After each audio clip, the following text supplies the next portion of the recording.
This is the greatest show on earth. Any of you people out there that find humor in this, you're really a sick, vapid person. You got no soul. Do you think it's funny? Here's to you. Get bent. You people should be ashamed of yourself.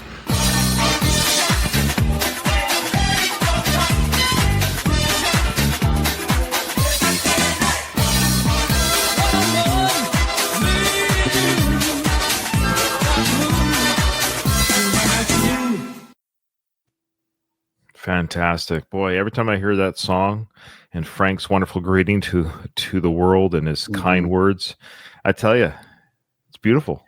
You should either at the intro or the outro, you have to add that blow me from last time. I was thinking about doing that. I know. I got to figure out how to put that in. He says get bent, which is great. Nobody says that anymore. And he gives the middle finger when he says it too, which is not for our audio listeners, but it gave me a chuckle. It always does. Maybe the next episode I'll have them say, maybe for the outro, blow me. Yeah, I think the outro. Yeah, okay. Or maybe he'll make it for this one. We'll see. Okay. Doug, how you doing, brother? I can't believe we're already back doing more Frank. This is crazy. Yeah, I'm trying to cram in as much as I can before it's go time, so to speak. So you're always quick on one of those. That's what she said. All right. There we go. Beautiful. All right. No, it's a couple of things. Yeah, you're having a baby soon, which we announced. The baby's not there yet. And we just know with new babies, just life gets a little bit crazier, a little bit busier. But that doesn't mean you're not doing the show. It just means you will be.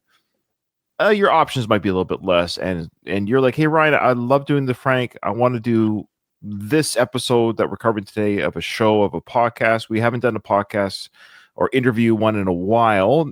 How did you find this one? This was your find, right? Yeah, actually, it was posted in, I think it was the Last of the Action Heroes group chat, or it was posted by Karen Sullivan. So Sully. Yeah, Sully dug this one up. I don't know where he came upon it, but he posted it in one of the groups, and I snagged and I said, this is gold. This is gold. It's an interview back from 2021 before we had political Frank the pundit. It was just Frank being Frank, man. He was on a show called Not Sam, which is a podcast hosted by Sam Roberts, who was one of the producers. And I guess before, I would call him like the fourth mic on the Opie and Anthony show behind Opie, Anthony, and Jim Norton. He was always present in studio. He did a lot of work for them as their producer. And after Opie and Anthony left Sirius XM, Sam Roberts hosted a show with Jim Norton for years. For years.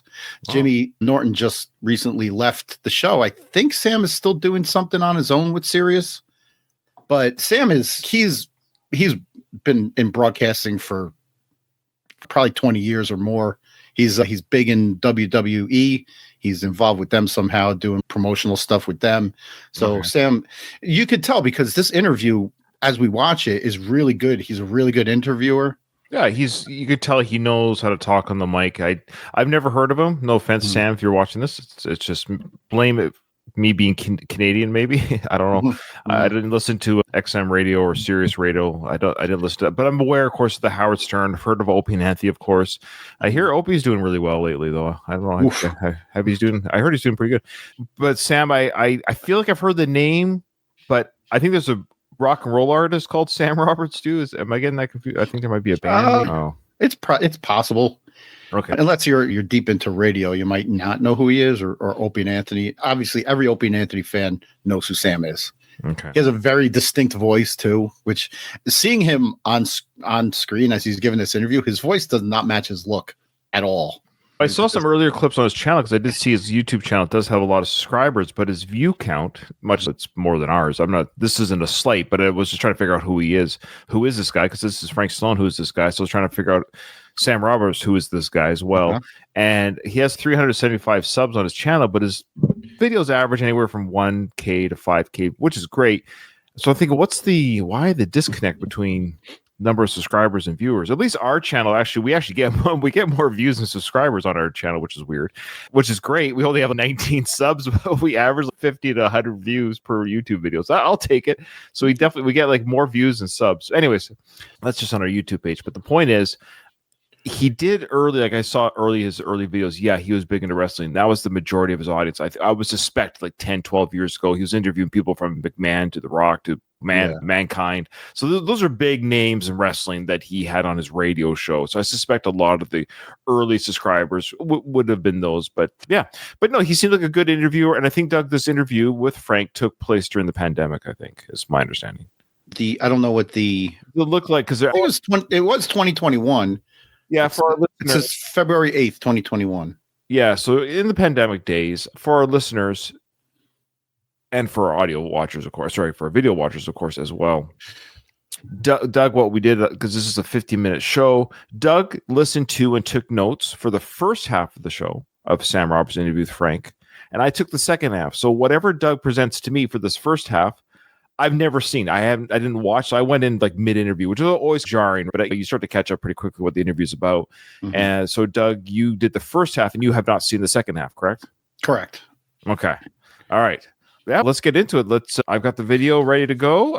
You got your notes and timestamps. So, so what we have to start the whole interview, according to Sam's intro, he and Jim Norton on their Sirius XM show did an interview with Frank Stallone, which somehow we got to get our hands on. Oh, we haven't seen that one. Yeah. Yeah. So they were talking about B movies, and Frank's the guy for the B movies and how much he loves them and everything. Sam Roberts and Frank are talking about Frank's experience making 3 movies: Terror in Beverly Hills, The Rollerblade 7, and Savage Harbor, and some more. Yeah, for, I guess, Frank's self-proclaimed worst movies he's ever done. So Sam's talking about. Wait, slow down. So worst movies Frank's ever done? Are we? Yeah. Are there movies that are good? best movies. Oh, come on! He was the star of Tombstone. That's right. I forgot he starred. That's right. That's right. He had first credit on Tombstone. My apologies. You're right. Sam starts off talking about like B movies and how much he enjoys them, and he makes this Die Hard analogy, where he says if you take the movie Die Hard, you take the money out of it and the stars out of the equation, you have a pretty absurd B movie. So really, the B movies, they all start with a script, a story, but the problem is there's no money thrown at them, no money in production, and they get the shittiest actors to do it. So that's why those scripts never take off. Look at any action movie. Like you strip away the money behind it and the stars, you probably got something pretty stupid. Of course, yes. And then Sam goes on to say nobody has had more B movie roles than Frank Stallone, which I'd be curious to know how many. We could find out how many acting roles he's done. I'm sure there's people that have done more. Maybe Dolph Lundgren. I don't know. Didn't Frank? I think he said before his number. I swear he said 82 or something like that. Oh, 77. He did. He said 77 in this interview. In this interview, he said. Oh yeah, he's done. Well, since then he's done a few more. So yeah, right. In recent stuff, he's done 82, 83 now. Yeah, that's fair. Also, this is around the time where Frank was promoting his Stallone Frank That Is documentary. That's right. We could start with the first few timestamps I got are just like you just mentioned it right here. 155. Sam asked about the number of movies that Frank has done. Okay, before we get to that, did you miss? Okay, so I read the comments of this interview. I just read the comments. Did you read the comments on YouTube about the interview? No, I should have. Somebody timestamped an event, and I cheated. I've listened to 20 seconds of your part because somebody said this happens at this time. I'm like, no. So I missed it. I don't see how. If it's that crazy, I don't see how I could have missed it. Dude, I was like, there's no way. And I went back and listened to it. Take a listen. With us. And we started having... What? Did he fart? Yes. Oh, my God. I missed How could you miss that? I missed it. I listened to it 20 times and I couldn't stop laughing. I said to myself, there's no way Doug missed this, but you did. Okay, here we go. So Frank, you were on the radio with us, and we started having a conversation.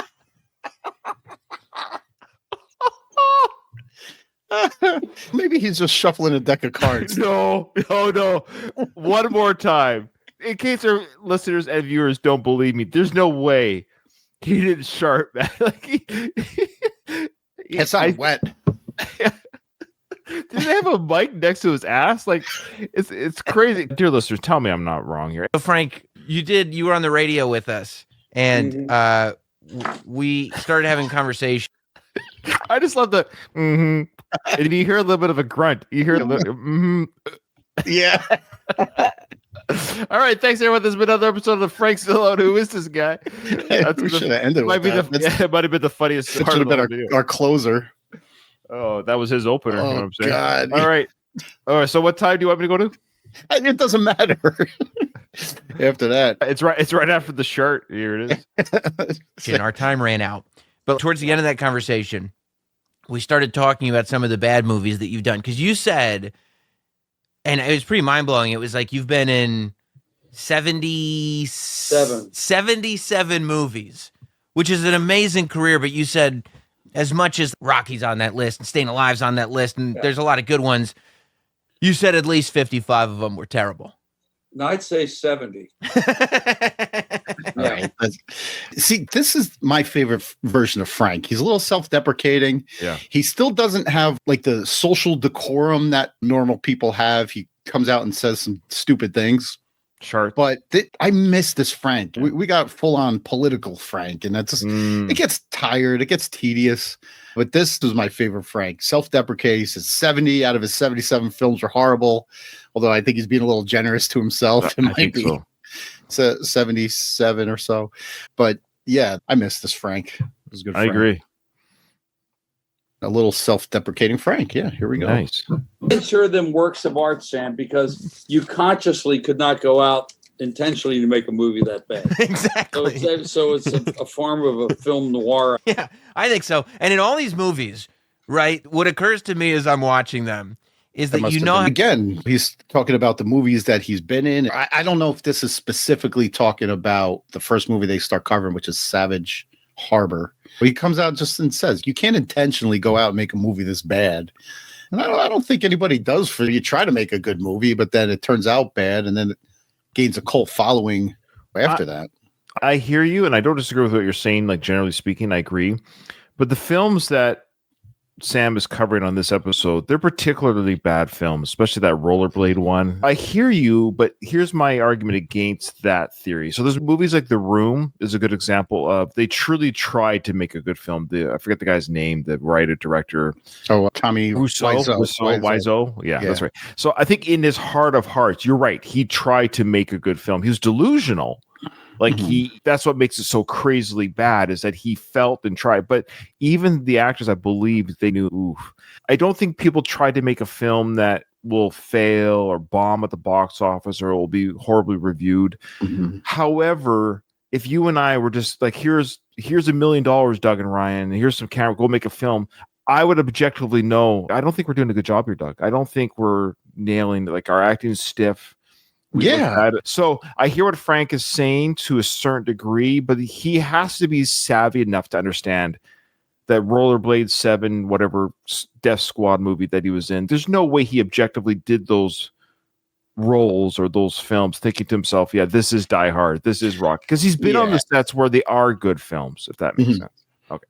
Yeah, I also think in these B movies too, you have such a limited budget that when you have some 20 shitty takes in a row, you're like, all right, we'll get something out of that. Let's move on. So you can't keep doing take after take until that's right. They say daylight's burning. You've only got a 10-day shooting schedule or whatever. But then you look at the Quentin Tarantino Reservoir Dogs. Yeah, I'm not trying to push back on you. It's just I think when it comes to these Z-grade crazy films that are just there's objectively people must be stifling their laughter in the trailer. Oh yeah, at some point it becomes, like a goof. Yeah. All right, this is bad. Let's just lean into it and Jesus Christ. What was that? Oh, earthquake in New Jersey? The cat just jumped off my son's dresser. We just had an earthquake in New Jersey. Oh, God, man. Damn. Yeah, so at some point, I guess they see what they're getting, and then maybe they lean into it and say, "Oh, we can make something out of like a cult crappy B movie." And there's an audience for it. People like Sam, who unironically are like they know what they're watching, but they enjoy. It's like the fast food of movies. Like they know it's not healthy, but they're just enjoying it. It's just something to look. When I was a teenager, a young teenager, I must have been very handsome. When I was a skinny little nerd. But me, my brother, and my two cousins were like best buds. And one of our favorite things was to go to the video store, VHS tapes, and rent like the campiest, crappiest looking horror film that we could find. Nice. Oh, yeah. And we found some gems, man. Stuff that we talked to 40 years later or 30 years later. What's one that sticks out that you can remember? There's one called Microwave Massacre. Jackie Vernon, he was in Caddyshack 2. He did the voice of Frosty in the classic Frosty cartoon. Jackie Vernon. It's called Microwave Massacre. Awful, but so funny. Like, we laughed our balls off watching that because it was stupid. It's the 1979 black comedy horror film directed by Wayne Berwick and starring Jackie Vernon. That's hilarious. Yeah, it's such a dumb movie. It's so bad. The acting is awful. How did they get the people in the microwave? I don't get. You cut them up. Oh, so they didn't die in the microwave? No, he would kill them, put them in the microwave, and eat them. Oh, okay. Oh, Jackie Vernon, who's a stand-up comedian, was the star. He was the star of the film. But there is an audience for these kind of movies. Oh, and you don't rent it to watch some fine cinema. You rent it to poke fun at it and laugh. Of course, yeah. This is only a 4-second clip, but I got 334 to 338. We're introduced to Savage Harbor. This might be something we can lose in the end. It was made in 1987, written and directed by a man named Carl Monson. Oh God! it's called Savage Harbor. Yeah, just a little background on the director. Oh, sure. He mentions Carl later in my half, so now I know who he is because he dropped his name because I went in halfway through onward. Now you'll see the context of how that comes up later. Okay, good. All right. Go to 418 to 504. It's only almost a minute clip, but it's interesting because of the title characters, not the characters, the actors of the film, the movie posters, the Stallone and Mitchum. Okay. Imagine where there, and he's directed a movie. He was actually a nice guy, but so I was doing it with Chris Mitchum, and so we knew where it was at. We knew what these guys were up to. Okay, let's get Stallone and Mitchum, put them in a movie. And of course, if you ever saw the poster or the VH box across the top, Stallone, Mitchum, huge like this, and underneath Frank and Chris. So these guys, that's how they're going to sell it. So people, first thing, it's like when you just go into video stores, first thing is the top, which is the title. Stallone and Mitchum are, oh my God, Sylvester and Robert Mitchum. And then, of course, they were let down when they see our names. Not that we were bad guys, but it was totally. Yeah. Okay. And you know what's funny? This is a true story, Frank, if you're watching, because this actually did happen to me this is literally what happened to me. And I think it's one of the films he talks about in this episode, or they bring it up at least in this episode. He was with Joe Estevez. And I'm a huge Emilio Estevez fan because of my love of course, Breakfast Club, Young Guns films, of course, Young Guns films, but everything else. He's Breakfast Club, even the Mighty Ducks. And I just followed Estevez's career. Free Jack. Boy, I could list them all back in the 80s and 90s. I loved his films. I just enjoyed Emilio. I liked his style on screen. I thought he was fun. And I saw a video, just like Frank's describing here, in the video store with Stallone Estevez. So my young brain was like, what? How did I miss this? I'm a huge Sly fan back then, of course. Rambo, Rocky, you name it back then. So I'm about 12 to 14, whatever I was, going through the video store. And I'm like, how could this be? And this is actually when I probably truly learned of Frank Stallone.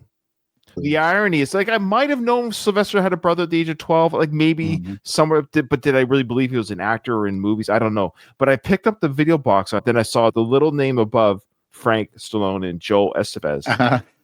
And I remember thinking to myself, oh man, they totally wish.com me. Exactly. And that has to be the reason for doing that. So you pick up the box and you say, all right, maybe I'll get it and check it out, instead of the 99.9% of people that would put the box back and say, what is this shit? But Chris Mitchum is Robert Mitchum's son. Yeah. So yes, you have two cinema Hollywood royalty right there, like on the box. And if you look at the movie poster for Savage Harbor, and we're going to get to another clip where it's like Nighthawks, doesn't it? Are you sure you didn't go back and listen to my half? Because was that what you're going to say? Yeah, Frank Stallone says that exactly. It's a ripoff of the Nighthawks poster with the gun in the middle and the two actors on the side. That's exactly what I thought when I saw it. Yeah. When they showed the picture in this episode they were watching, I was like, oh, it looks like the Nighthawks picture with Mark Hauer and Stallone. Even Frank makes that comparison too. Oh, it's hilarious. It is hilarious. So you and Frank share a mind. That's great. Oh man, great minds think alike. Great hair thinks alike too. Yeah. 6:54 to 7:24. We got a brief synopsis of the film with a surprise acting role.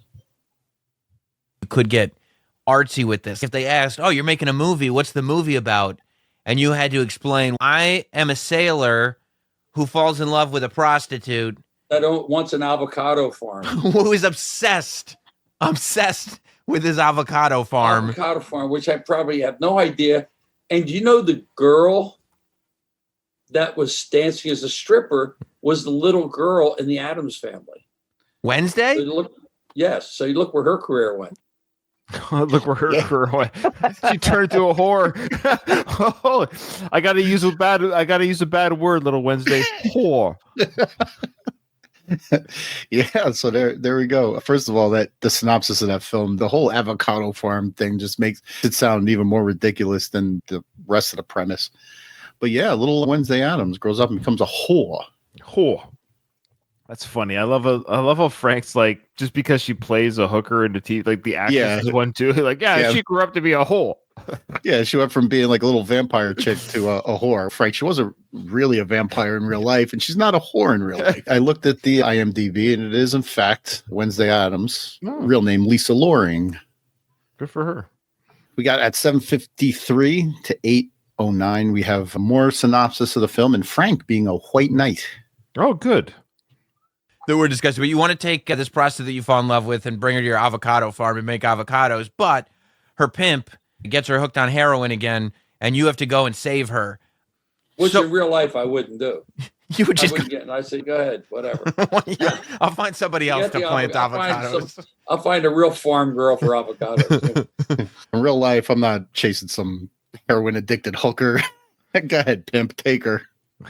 Didn't he say in the last episode we did that all of his ex-girlfriends are out of work, money list? Yeah. What do you call them again? Busted out. Busted out or something like that? They're busted out, yeah. Yeah. Yeah, Frank is always a white knight. 8:38 to 8:54, we have fun with extras. Oh. Film extras. They bring in all these hot-looking girls that were supposed to be in the poorhouse scene. Yeah. And some of them were good-looking. Of course, I was a young guy then. They weren't. Okay, not even then. You're still younger than you are now, but this was probably 80s, so you're still 35 probably. But anyways. Yeah. Hookers, but we had fun. We were just young actors. What can I tell you? Yeah. But actually, so we shot it there and forgot. I just love the idea. Yeah, I banged all the extras. Frank Stallone. What do you want from me? I'm just a man. Yeah, he's not really leaving a lot up to interpretation. He pretty much comes out and says, like, all the whores in the whorehouses. Yeah, me and Chris Mitchum ran through them all. I'm surprised. No, I shouldn't say that. Never mind. I won't say that. Actually, what I will say is I'm happy to hear there hasn't been any allegations in Frank Stallone's life that I'm aware of. Yes, correct. And that's good. So good on you, Frank, because that's an unfortunate stain that a lot of actors and actresses can have in the industry. You don't hear of any smear or essay accounts or anything. So good for you, Frank. And all your fun time with adults, it sounds like you've kept it above board, as they say. So it's commendable. People get lost in that shuffle all the time, and it's sad to hear, but good on you, Frank. Honestly, we really truly mean that. I got a clip that's about a minute long. It starts at 9:51. It's about another movie that I think we need to dig up somehow. Yeah, I thought about listening to this episode. He's talking about these movies that he's talking about with Sam. It would be I wouldn't mind doing maybe one or two of his big movies. Like he talks about Barfly, which I've never seen, that he legit is proud of, and I can believe it. Yeah. I wouldn't mind seeing something like that, giving an honest film review. That's something we can do for the network. But life's too short to watch them all. I saw a couple clips of the movies he talked about on YouTube just to see, and they're so hard to watch. I have a hard time watching bad films. Even though I know it's a movie, even though I know it's supposed to be fun, but even for me, bad films are still for me hard to watch. I'm not Sam Roberts. Yeah. Some people can do that and really get a kick out of it, but I do have it's hard to explain, but I agree. And the only reason I'm saying we got to dig this up is because of who's in it. Oh, and okay. who directed it. Oh, that's what he's about to talk about here? Yeah. Okay, fair enough. But there's one movie you probably missed that might be, I cannot, only thing I had was a VHS of it. Yeah. It is maybe put it this way. I went over to my brother's house one day and I showed it to him on the screen. We were on the ground in a fetal position, convulsing, laughing so hard, called Billy Lone Bear. Billy Lone Bear? Oh, God, if you can find that. All right, I'm writing it down. Showed up in Calgary. And it's Brian James, good actor. Charlie Napier, who played in Rambo, Untouchables. the Colonel. Mm-hmm. And Was he? Sonny Landham, who was in 48 Hours. Yeah, the guy and who played Predator. the Indian. Yeah. It was so bad. And these guys they're Canadians. The guy goes, so what are you going to do with it, eh? Like these big hockey players. Is that what you sound like? Yeah. Frank, are you talking about me? Oh, wow. I didn't know Frank was Canadian. That was amazing. What are you going to do with it? What are you going to do with it, eh? So I looked it up on IMDb. Yeah. There are 6 acting credits in the movie. 6. The cast is 6 people. I can't imagine what the hell. An honest cop named Billy Bear hides from the IRA in an Indian reservation.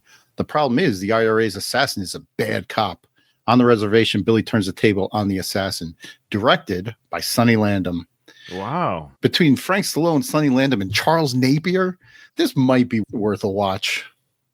That's if we insane. can find it. According to Frank, it's nowhere. So it might be on YouTube. Maybe that's where you find some of these things is on YouTube. That's where I found one of his films that he mentions. Yeah. It was on YouTube. Yeah. So just something to think about. Oh, yeah. Actually, yeah. Fair enough. That's one to look for. But between that and his Canadian imitation, like he nailed the Canadian. Nailed that was it. Perfect. Yeah. Yeah. Might as well be your neighbor with that. Where are we at here? Okay, so at 11:46 to 12:13, Sam asks Frank basically, when do you know, like throughout the process, that the movie is going to suck? When Frank signs on. But the check cleared. I read the script and it's like, okay. Then you meet the director and you feel this guy's like on glue or something. But anyway. I was young. You go for the hang, more or less. I see. You go in, you listen, I do the best, you do the best you can in a bad situation. I don't want to go out. Of course, you don't intentionally want to go out there and suck, but you go out and do. It comes naturally for some, but yeah. And do the best you can. But it's funny. But I have fun with the actors because after a few days. That's basically the clip. To our question that we asked a little bit earlier is, okay, I guess at some point during the production, you realize that this isn't going to be a box office smash. Right. So you end up you lean into it production wise, but in the meantime, you're having fun with the crew and the cast and everything. So I can appreciate that. You're like, all right, it is what it is. Let's just make a film and have a good time. Louise brings up a good question in our chat here. How the hell did Frank get on the Sam Roberts show? This is probably the most legit interview that Frank has had in decades. A couple of things. First, Louise, if Frank comes on our show, that will be the most legit interview. Trust me, I could run a good interview with Frank if he lets me. I know you won't take any pot shots at him. No, I won't take any cheap shots. Cheap shots. Not at all. No. Of course not. No, I would never with anybody. No, it would be a real sit down talk. It would be a real discussion. And Sam does a really good job too. And Sam's angle on this episode, Louise, and for our listeners, is that again, he likes bad films, and so he brought Frank on with the idea, hey, just so you know, Frank, we're going to talk about your bad films. There's no curveballs here. Frank came on knowing that they're going to talk about the films that are fun to make fun of. Frank, to his credit again, leans into these films that are not that are maligned by the public overall, but enjoyed by people like Sam Roberts. Okay, all right. Louise, if you want to produce the show for us a little bit, get that Google machine working and see if you could dig up his interview with Jim and Sam, because apparently he was on Sirius XM doing an interview with them. So if we can get our hands on that, if you find the link, put it in Discord or send it to me in Discord. Okay. Let's see. His good films. Oh, yeah. Okay. Let's go to 325 to 336, about 10 seconds of his good films. Oh, his good films. This should be, what, a 10-second clip? Or Yeah. Yeah, no, that's exactly what it is. Does he say Tombstone? That's right. You bet. Ready to see. It's amazing. Seriously, when I think about some of the really good movies I've done. Like Yeah. Tombstone, Barfly, Hudson Hawk. Frank, I love you. I really do. But Barfly is probably the film that, and I haven't seen it, but objectively speaking, again, it's probably the most screen time he's had in a film that's good. Mm-hmm.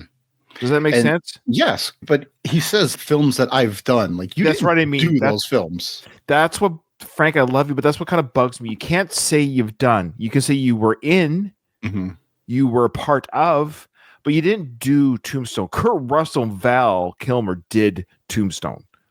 Sly did Rocky. Okay, you were in Rocky and you were in Tombstone. Now that's what I'm trying to say here. But you did Barfly. Okay, and apparently he did Savage Harbor, and it shows. All right, now we go to 1407 to 1433. It's a not at all offensive accent. Oh, I love it. Sweet. So he does another Canadian accent. What was that one offensive? That's the beauty. Canadians don't get offended. That's the thing. It's weird. There's some nationalities and or nations, and Canada's one of them, where South Park did the whole thing, blame Canada. Yeah. Like their characters of the Canadian characters, they do this. You laugh. It's funny. Yeah. But there's other nations that you shouldn't make fun of. Let's see or make accents for. Let's see what happens here. Okay. No one would pay for it. So I get that. But here's the deal with that. Yeah. So we're doing this movie, and at that point, a lot of these companies like Peacock Films, they're most of them like Middle Eastern guys that know nothing about the film business. They're either from, I don't know where the hell they're from, but anyway. But they come up with money. In those days, being a rock musician, money was tight. They come up and they go, yeah, my friend, we'd like to. I said, all right, right. So I talked to my agent. So John LaRocca. It's always my friend. My friend. It's always my friend.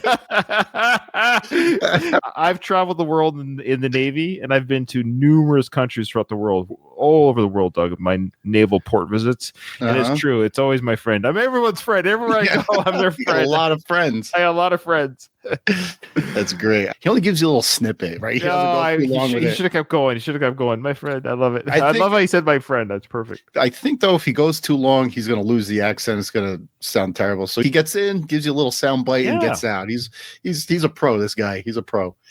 All right. This is a quick clip. It's only 6 seconds. It starts at 1440. And my note is, one of what guys, Frank? Okay.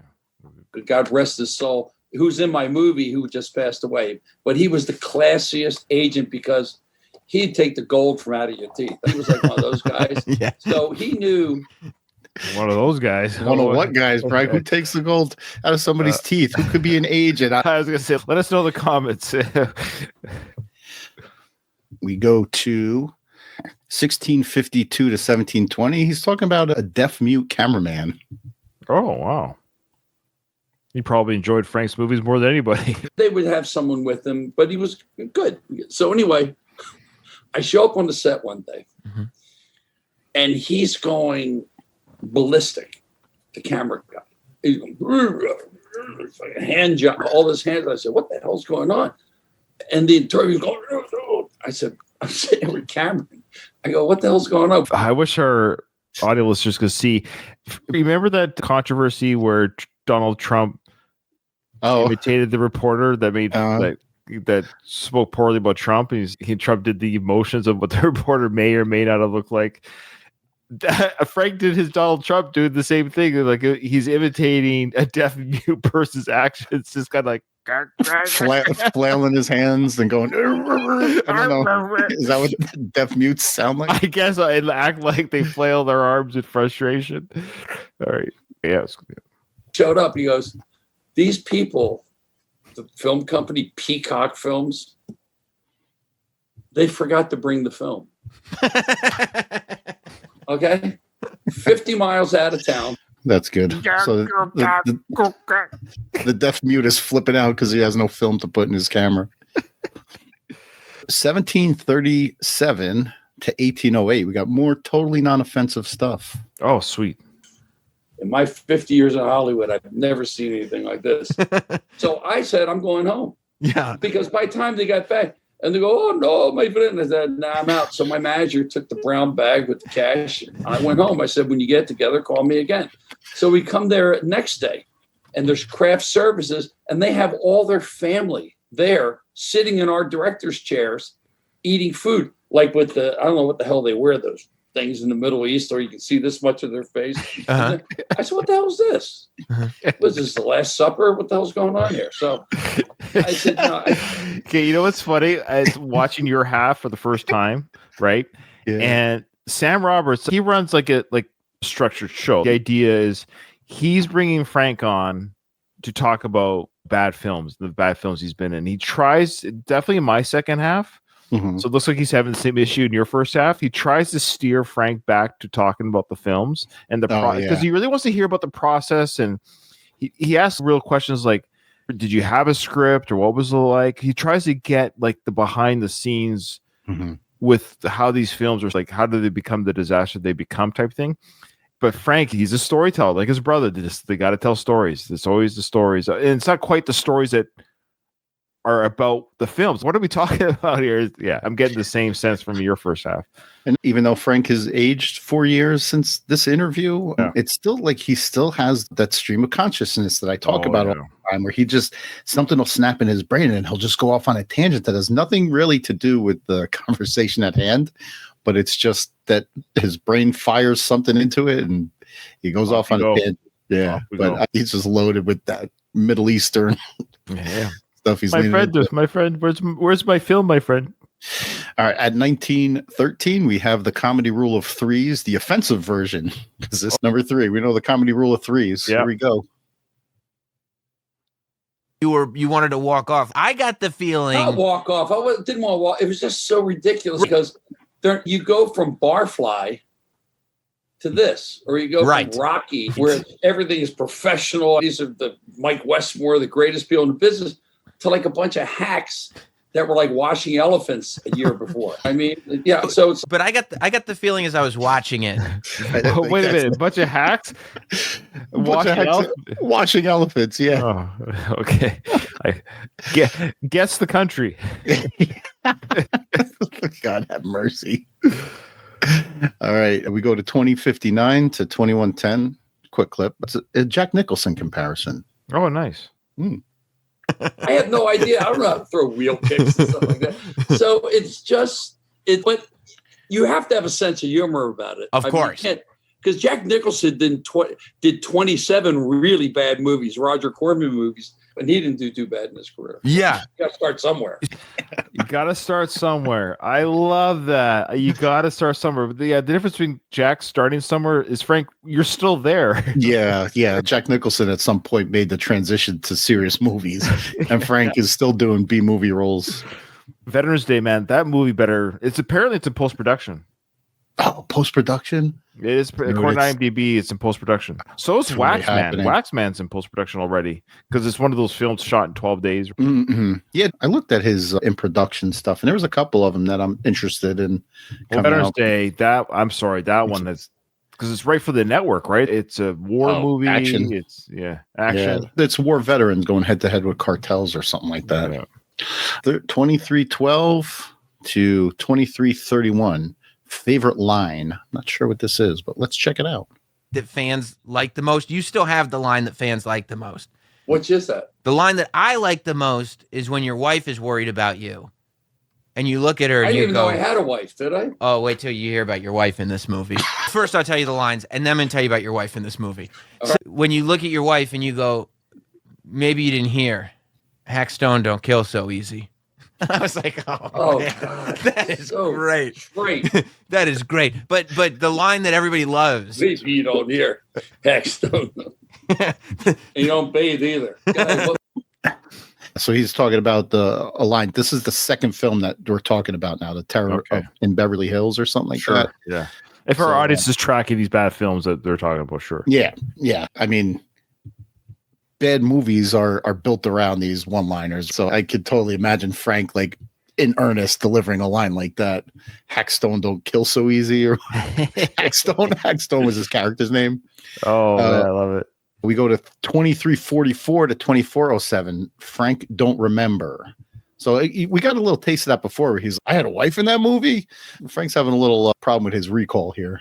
What's the other one? The line that everybody loves, that I've seen like little snippets of in every video on YouTube and everything, is when the chief of police is like yelling because he's such an angry guy. This character, he's just cursing and yelling all the time. And you look at him and you go, bullshit. That's Cameron Mitchell, isn't it? Yeah. The police chief. Yeah. I go, and that's what I say? Yeah. Bullshit. Bullshit. So let me tell you about your wife in this movie. So again, completely clueless.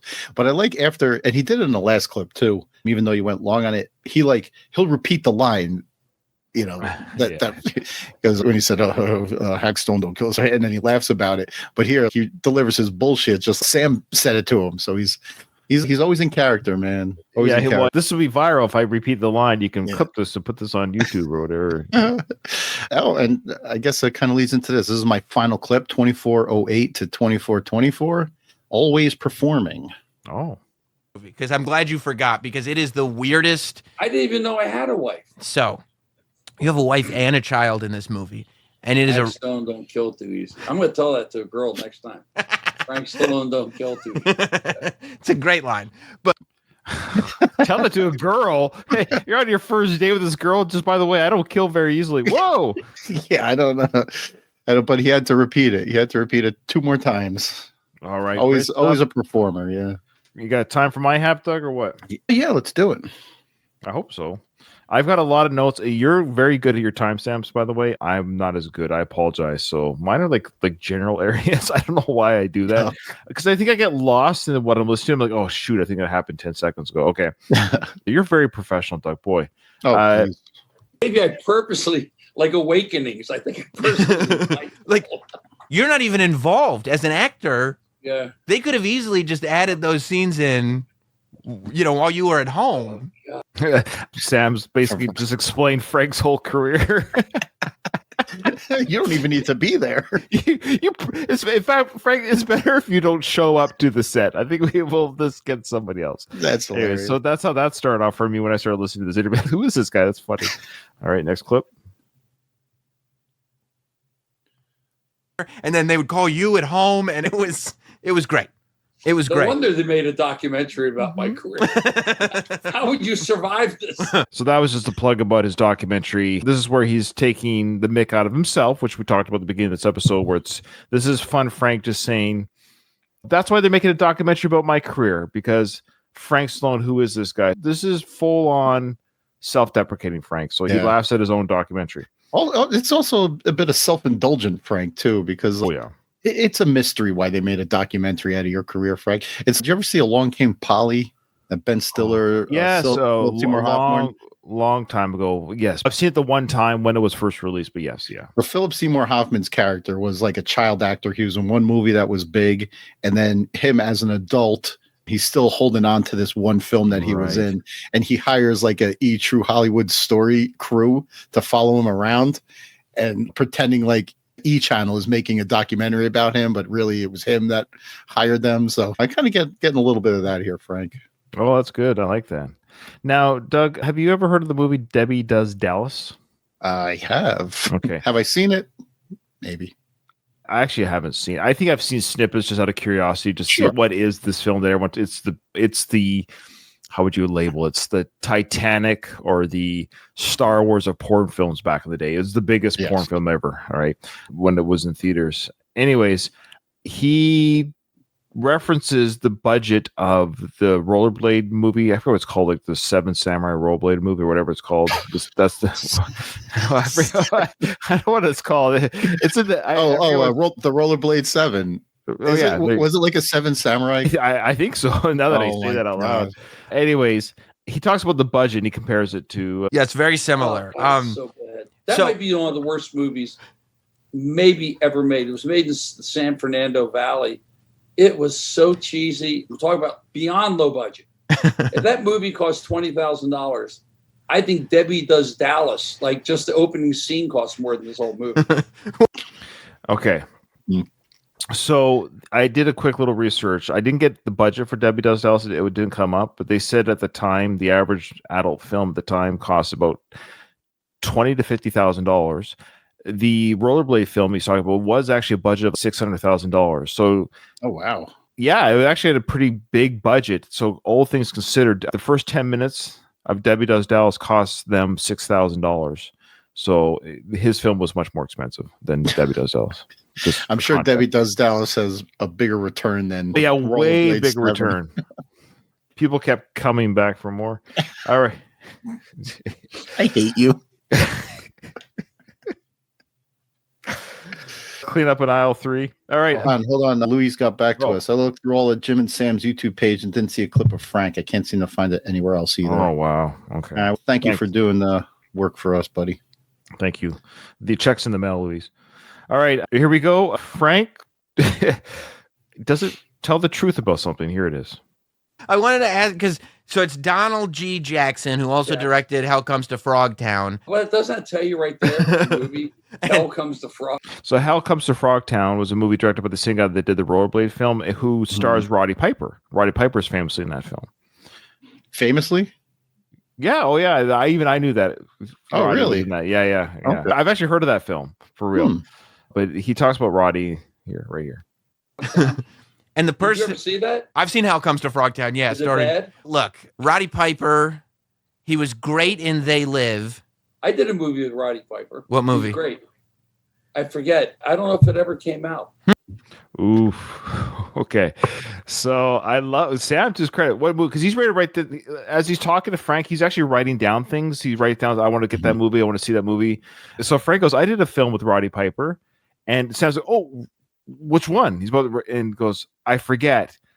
And then he says they haven't released it yet. So I searched, and there was no film that they filmed together that wasn't, let alone they were never in a film together. There's no way that they filmed a film together to have it not released. It just never happened. So Frank is just blowing some smoke. He wants to fit in. The closest thing I could come to was that Hogan was in Rocky 3 and Hogan and Piper were together. That was jeez. It's the 6 degrees of separation thing. I think so. Okay. Now, Sam asks or talks about Zen filmmaking, I believe it's called. So Zen filmmaking, I didn't know this, so thank you, Sam, is the idea that when they start making a movie, there is no script. You just set up the cameras, and it's almost like Curb Your Enthusiasm done poorly.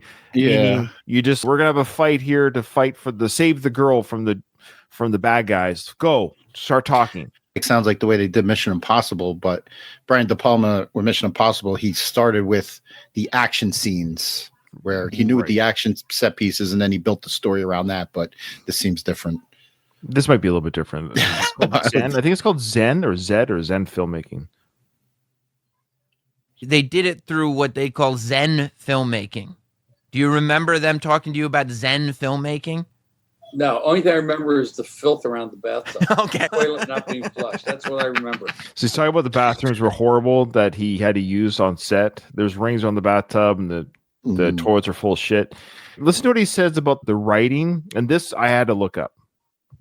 Well, I don't think that was Zen. That's not that Zen, to tell you the truth. That's Zen bathing. But they said Zen filmmaking is the way they make film where there is no script. And they just have... What a surprise. The dialogue is unbelievable. It was written by Clifford Odets. So he says it was like the film was written by Clifford Odets. So I'm like, oh, is this like a really bad playwright, script doctor, or what? Who is this guy? I looked him up. No, he was a very world famous, well-known playwright. Like, he's a very good writer. So it didn't make sense because the scenes were written by, or the dialogue was written by Clifford Odets, but that would make it good. He makes the weirdest connections. Yeah. So I don't know if he was going for something. He should have picked a different author. This is a good author. It didn't make sense. Oh, he just says here, this is the first of 2 times where he tells Sam, you should have me back on. And I went to the YouTube channel, and Sam never had him back on. So here we go. It's amazing. These guys, I don't know how they get these movies done. We got to do this again. I'll send you a list of other ones that are just... Nope. Okay. How about Ground Rules, where I'm playing an off-road cycle. I don't even know how to ride a motorcycle. That's But what but my name is like Zeke something. And again, the motorcycle, big jump at the end, the scene, I take the helmet off. You know, yeah. Whew, that was tough. everyone thinks like I'm a martial artist, like an off-road biker. That's how stunt acting is. The Yeah. guy doesn't actually do the motorcycle jump, but when he rips the helmet off, yeah, it's the guy.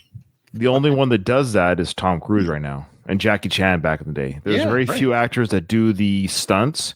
Mhm. Yeah.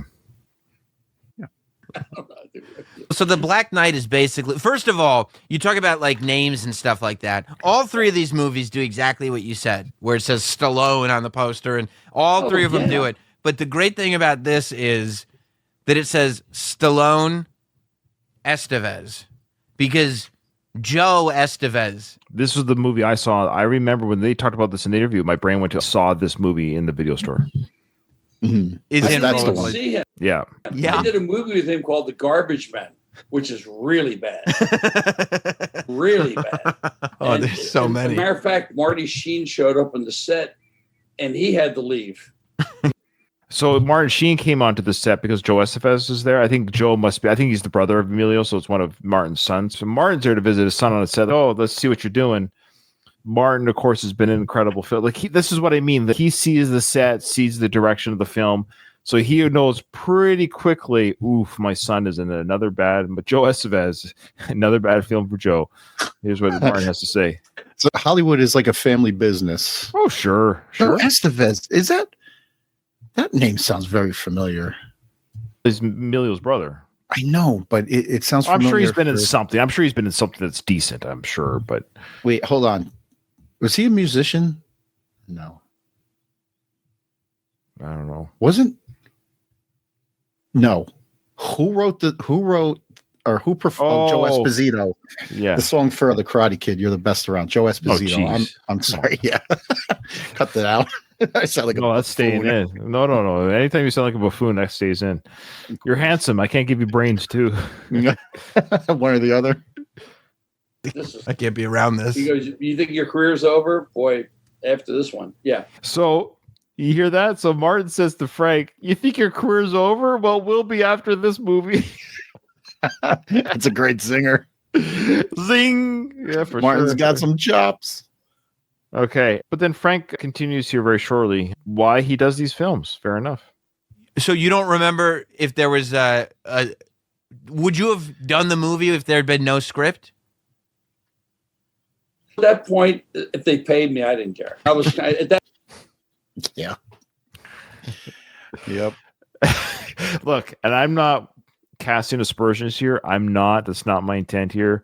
But that is where his career has basically been his whole career. At the end of the day, if you're willing to hire me, because what is his track record? Doug, you're running a movie company. You're a production company, okay? And you got a film that's been greenlit. And the casting director comes up to you and says, "We're hired Frank Stallone." What would your first reaction be? Like, "Oh, I thought we had something special here."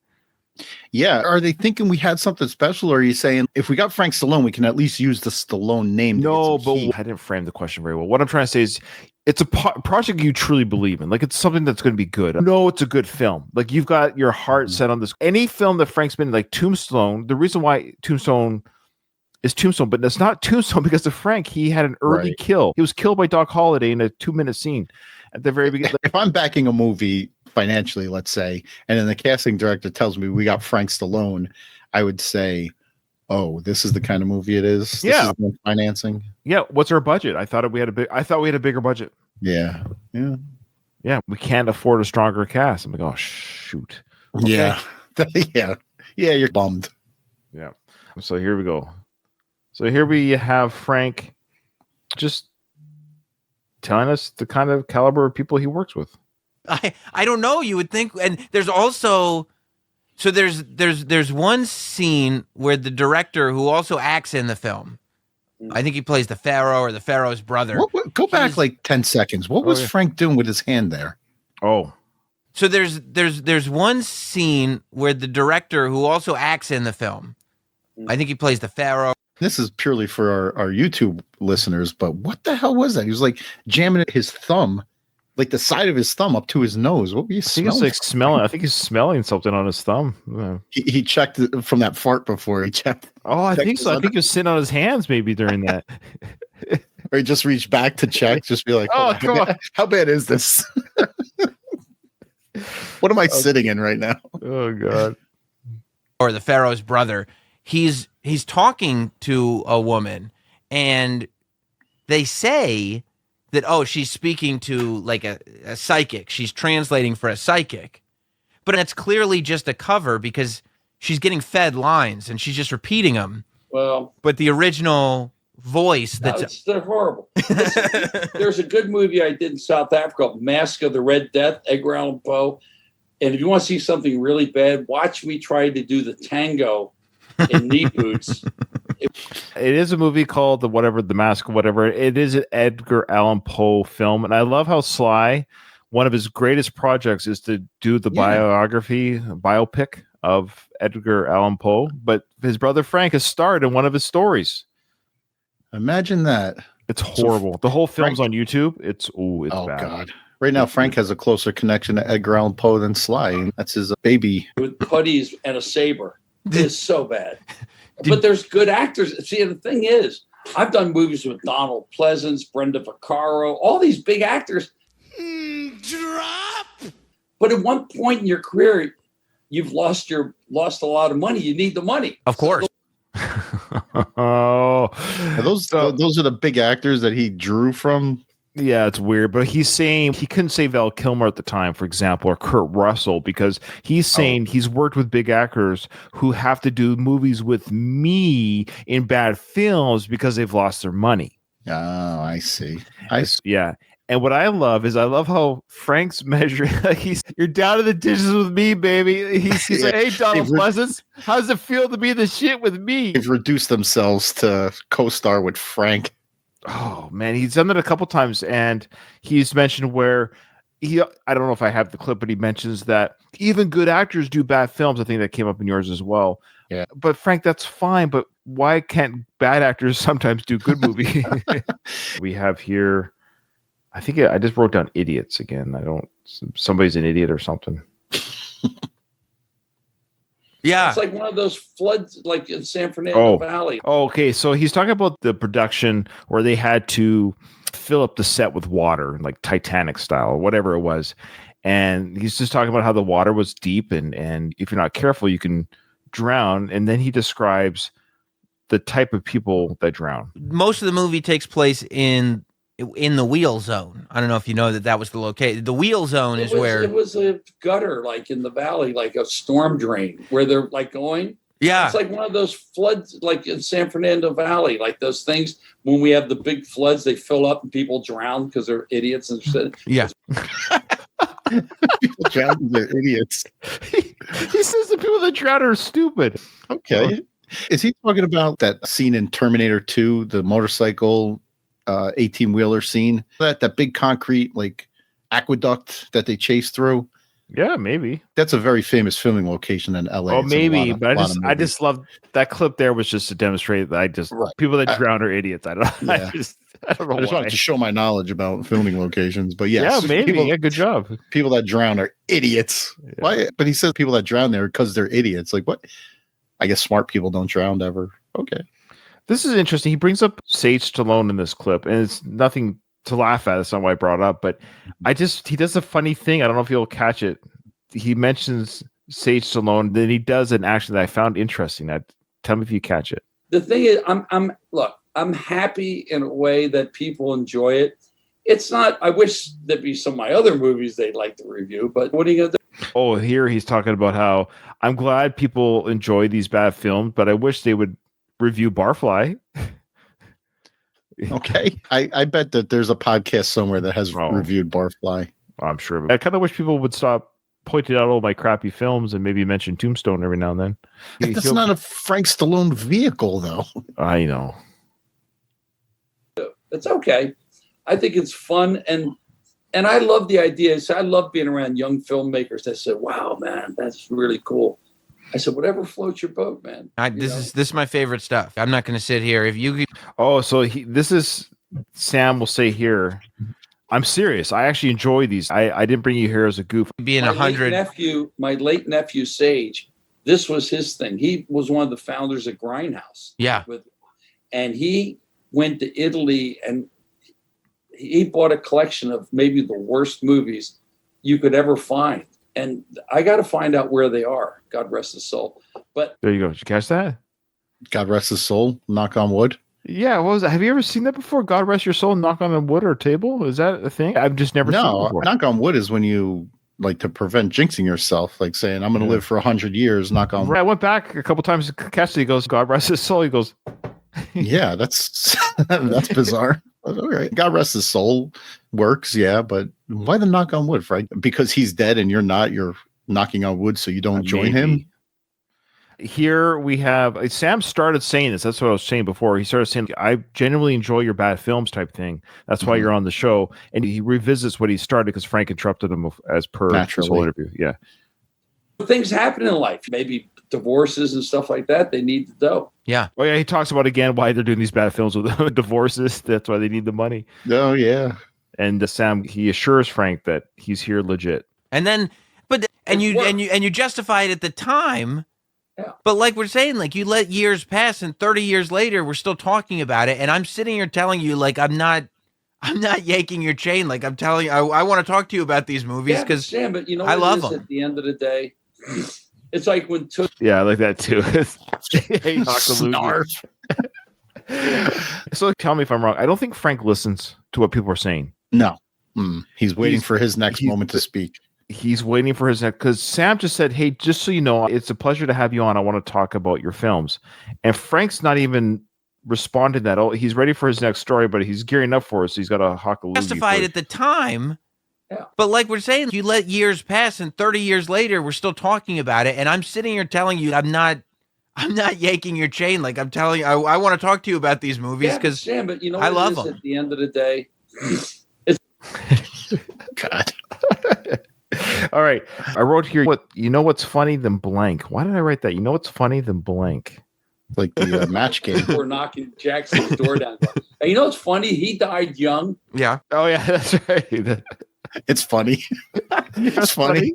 It's hilarious. This guy died and he was young. He's talking about the director of the Seven Blade film. I just thought that was, you know what's funny? He died at the age of 52. That's hilarious. Was there something funny following that? No, that was all he said.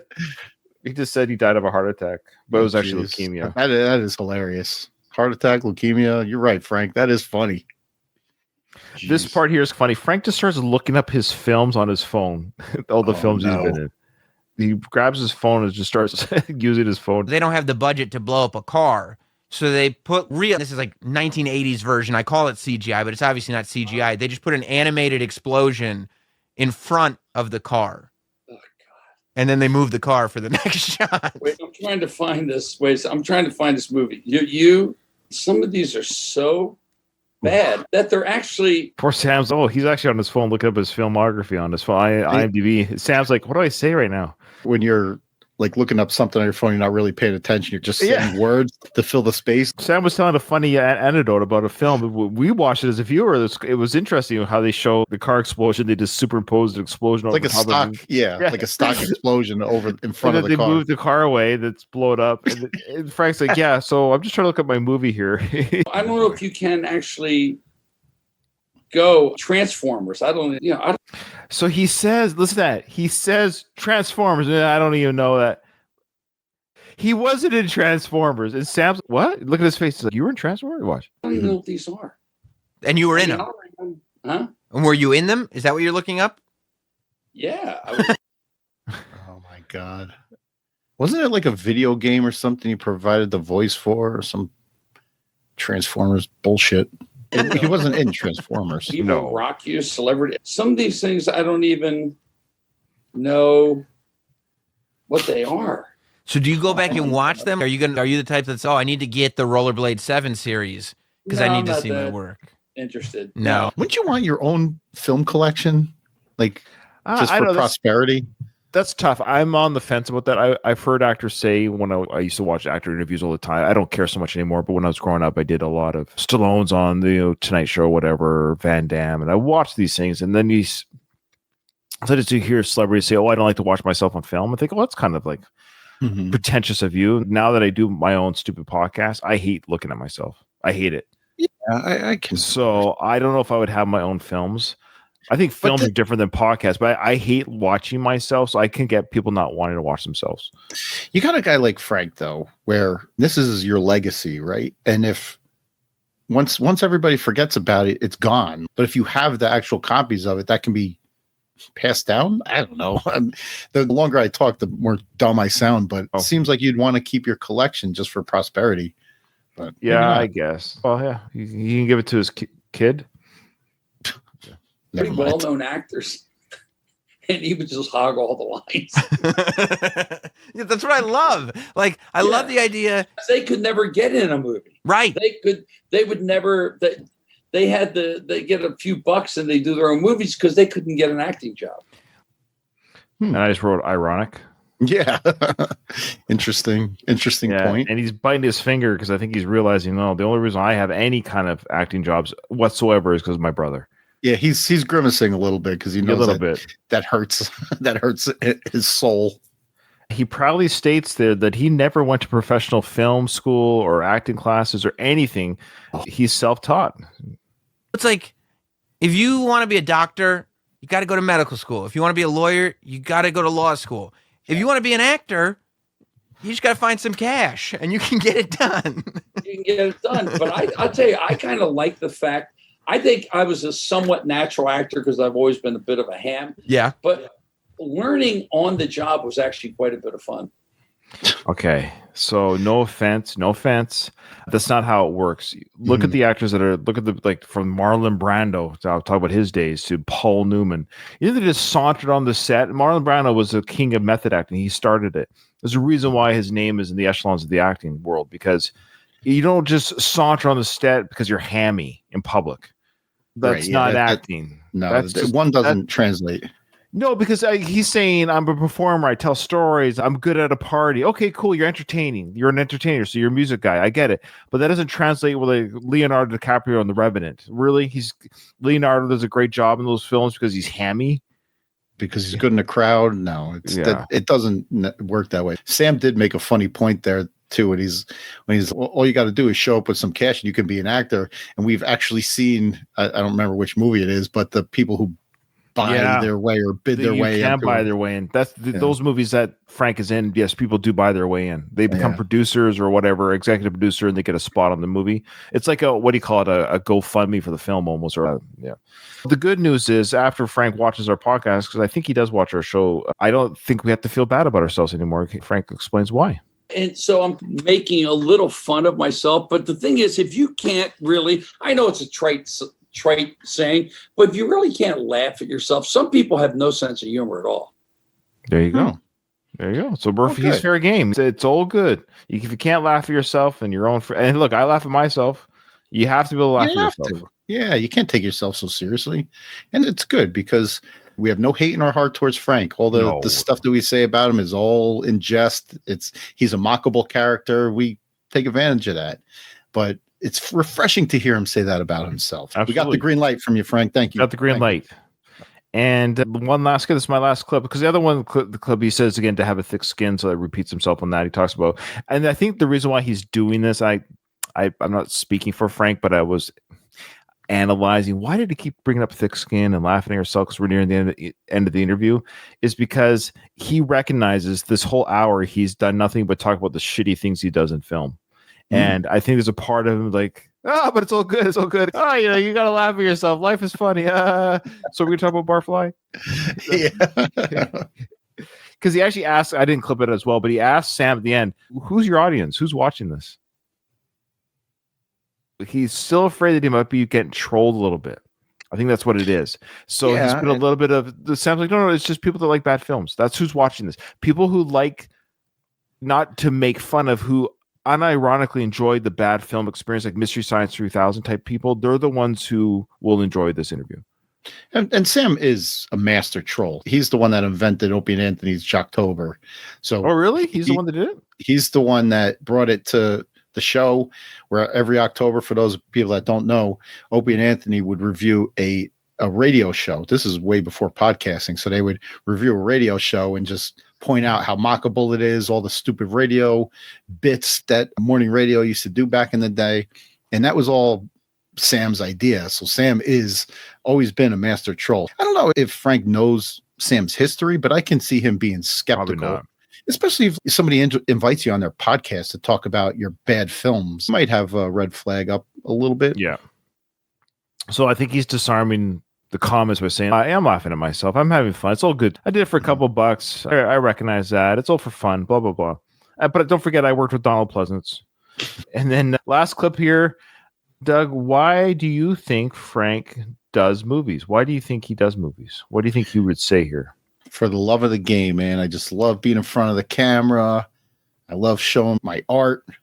No? Am I wrong? But see, I have a warped sense of humor to begin with. Mm-hmm. So I get it. I thought Oscar was great. It's so hammy. I'm not, I didn't come from Juilliard. I didn't come from RADA or stuff like that, or USC. I came up with nothing. But I've had a lot of fun. Let's face it, like rock and roll, when you're a young guy doing movie parts, you're there to meet the chicks. Oh, jeez. Okay. That makes sense. I will agree with you, Frank. I like Oscar too. Oh, come on. I had fun. I had a lot of fun with that episode. Yeah, it was fun to discuss that one. But there you go. That's why he does it not for the love of the game or the art. He did it to meet chicks, and he does. Man. Yeah, sure. I'm sure there's a lot of people that try to get into acting for that specific reason. Frank actually did. So hats off to you, buddy. Yeah. All right. This is the first time we've done an episode, I think, Doug, and this includes with the time with Dom as well. I think where we went back in time, we've done his Instagram, so it's always current. I think this is the first sort of back in time, going to the Frank vault a little bit of interviews. So I think we'll probably do that again in the future because there's other interviews that he's done. I think might be worth investigating with other shows and what have you. That might be worth investigating. I was a little nervous about doing that because I'm thinking to myself, what would he talk about that would be fun to discuss and riff on? And I guess when it comes to Frank, we shouldn't be worried. I think this was a perfect journey back in time. I've honestly, man, I love doing the current Frank stuff, but it's all politics. Because since Trump's win in particular, you're right. Since Trump's win, it's been it doesn't even matter what side of the fence you're on. It's exhausting. Yeah. And we'll get snippets of real Frank where he's not talking about politics. And I appreciate that Frank so much more because he's candid. It's not rehearsed. He's not trying to make a political statement. It's just Frank being Frank. And this in particular, this trip back in time was a perfect diving into for us. And Sam Roberts was a professional interviewer. He did a great job handling Frank, even though there's no pulling the reins on Frank when he starts going off into his stories and interrupting you to say his piece. But it was fun. I like this one. I just checked. There is a new video that just came out. You see it? No, I didn't. Bruce Springsteen is at it again. This guy's got to forget it. Those days of the fry boots, the ripped jeans, and the handkerchief in the back pocket. Oh, poor me, Freehold, New Jersey, blah, blah, blah, blah. He's a phony. Did you just do the blow me movement? Is that what that was? Yes, I think it was like he held like a... What was that he was doing there? It was like holding something and he put it back and forth into his mouth. Yeah, I don't know. Okay. That could only be blowing me. He's got a little bit of cat lint on his shoulders, just FYI. Just a little bit. Yeah. Okay. Have you heard about this, Bruce, not loving Trump? Yeah, he hasn't been loving Trump for always, but I remember all the way back to the Obama days. He's been a very staunch Democrat supporter. Yeah. What Frank's problem here is that Bruce, in the middle of his concert, took a couple of minutes to go on a tirade, just bashing Trump in the middle of his concert on stage. And I'm a huge Bruce fan of his music, but I don't like when artists start like preaching. Just to again, it doesn't matter what side the fence is. I was like, I paid a lot of money. I don't really care about. Yeah. But I understand that. And this is Frank's right to respond to. I haven't heard this yet. We're listening to this live, folks. It's the newest video. Because he hasn't posted anything. I just went to his Instagram, saw this was like just came out. So here we go. He's worth about $800 million. He probably spends $10 million. Actually, he's worth over $1 billion, but that's okay. Yeah. $1 billion a year on his daughter's equestrian game. What? Ooh, that was a bad. Sorry, Frank. That you're one to talk about dads helping their daughters. Yeah. Like, Right here, we have a perfect storm of politics and sour grapes. yes. Oh, he's very jealous of the money that Bruce has. Of course. Bruce is a musician who's done very well for himself, whether you like it or not. Mhm. He's done very well for himself, and Frank hasn't. And now they're on separate sides of the fence politically, and Bruce has a family, Frank doesn't. So there's a lot of sour grapes here. Again, we're hearing this for the first time raw, folks. He's such a phony. No, he's speaking his truth. That is actually not a phony. A phony would be he was a Republican speaking like this. Phony is fake. He's speaking his truth. He's not a phony. He's a rich guy who's made a lot of money who doesn't like Trump. That doesn't make him fake. That's his opinion. Mm-hmm. He might be saying because Democrats are maybe about the poor man or whatever that is, something to that effect, maybe. So here's a rich man who has a lot of money, and he's a phony because he's not a true liberal, maybe. I don't know what the phony comment would be. I mean, he hangs out with the elite Democrats. He's a rich guy. He's a fat cat. Your brother hung out with Trump. Your brother hung out with Elon Musk. but what's his argument here? There's rich Republicans. And his brother hung out with them, and so did Frank. Why can't rich liberals hang out with rich liberals? Again, it works on both sides of the aisle. I didn't see the Bruce video, so I don't know exactly what he said. But what is Frank's argument here? I don't know. He's a capitalist. Yes, so was your brother. So are you, Frank. Frank, if an alternate universe, your Far From Over album, which you got money from, that's capitalism. But let's just pretend it had a resurgence right now because of this video right now. People are like, I support Frank Stallone so much, I'm going to go buy his album. And it sold 1 million copies in a day. Guess what that's called? Capitalism. Capitalism. People want something, they went and bought it. But you people buy into the Thunder Road and this. Yeah, I guess he's saying that he's sold out what he came up on, like being a blue collar guy. He's supposed to appeal to the blue collar guy, yet he's tromping around with his $1 billion and spending $1 million a year on his daughter's equestrian game. He's a fat cat. He's a capitalist. But you people buy into the Thunder Road and this and that. He's not that. He's Skeletor. What? Skeletor? What? Evil, I guess. Evil He-Man character. Yeah, I don't. Why is he so passionate about this? He's really pissed off. He's mad. His description of this video is, I was never a Springsteen fan, which is not true because remember he talked about Springsteen being at the same event that he was at? Yeah. And I know a lot of you are. Yeah, I am. Be a professional, people. Be a professional. Sorry, his grammar. I apologize, Doug. Be a professional, period. People pay to see you perform, not listen to your left political rhetoric. Now, again, I admit that I don't care about hearing that regardless. You're going to hear it, but it's not an hour and a half. It's 2 minutes out of a 3-hour show. It's not that big of a deal. Even if that's his argument, if he's coming here to say, you're there to perform for the people, leave your politics at home, then fine. But he's going off into this, you're a fat cat and you're trying to appeal to the blue collar man. That's not what you put in your description. I agree. And what I find funny is because Instagram's free and you can rant and rave on there. Okay. Again, I'm not defending Bruce so much as the arguments he's making at Bruce. I am a Bruce fan, I admit. And I'll say it again. I'm not a huge fan of the politics on stage. However, Frank, Bruce doesn't go on Instagram. He doesn't go on Instagram and say the things that you say. Shall we repeat everything that he's ever said on his Instagram about, he's been very vitriol. He's a Democrat. You see what I'm saying? Yeah. So it's allowed on Instagram, but whose rules are those, Frank? You get what I'm saying? Yeah. Because it's free on Instagram, the message is better? It doesn't make any sense. So what? Bruce wants to do it on stage?